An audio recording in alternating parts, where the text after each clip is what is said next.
तात्पुरतं करायचं तो रस्ता आपल्याला पुढे कंटिन्यू करता बाउंड्रीज आपली बघा.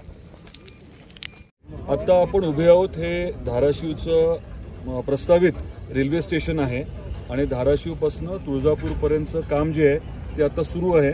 साधारण 30 किलोमीटरची लेंथ आहे. 480 कोटीचं काम आहे. या कामाची आवर्जून आज आपण पाहणी करायला आलो. युद्ध पातळीवरती काम चालू आहे. 30 महिन्यात करणं अपेक्षित आहे, परंतु टार्गेट आपण त्यांना दिले ते 22 महिन्याचं आहे. 4 महिने झालेत. अजून 18 महिन्यामध्ये ही 30 किलोमीटरची लेंथ आणि 40 किलोमीटरचा ट्रॅक पूर्ण होईल अशी अपेक्षा आहे. हा पहिला टप्पा आहे. याच्यानंतर एक बोगद्याचा टप्पा आहे आणि तुळजापूर ते सोलापूरचा देखील टप्पा आहे. आपण जे या बाबतीमध्ये संकल्पित केलं होतं, साधारण लँड ॲक्विजिशनची कॉस्ट, भूसंपादनाची किंमत आणि क्षेत्र, त्याच्यामध्ये बऱ्यापैकी वाढ झालेली आहे. तर त्या बाबतीतलं काम आता चालू आहे. 2019मध्ये 2012च्या रेटच्या अनुषंगाने एस्केलेशन धरून त्यांनी जे एस्टिमेट केलं होतं त्याच्यातही काही बदल आहेत.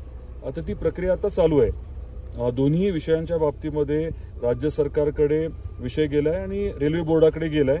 त्याचा पाठपुरावा आपला चालू आहे आणि येणाऱ्या काही दिवसामध्ये पुढचे जे दोन्ही टेंडर आहेत त्याचं देखील प्रक्रिया पूर्ण होईल आणि ती कामं देखील सुरू होतील. ओरिजिनली 60 महिन्यांमध्ये हे काम होणार होतं, म्हणजे साधारण 5 वर्ष असं सांगण्यात आलं होतं. परंतु त्यात आपण आग्रह धरला की एवढा वेळ नाही योग्य. मध्ये 2.5 वर्ष ठाकरे सरकारमुळे ऑलरेडी गेले होते.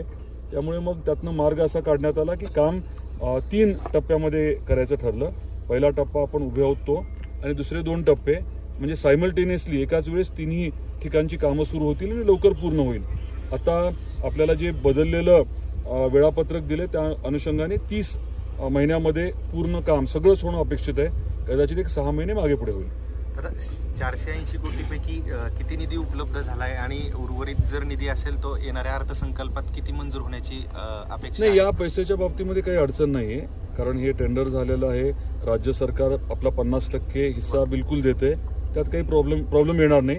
पुढचे जे 2 कामं आहेत त्याच्या बाबतीत फक्त आपला पाठपुरावा चालू आहे, जेणेकरून ती कामं लवकर सुरू व्हावी.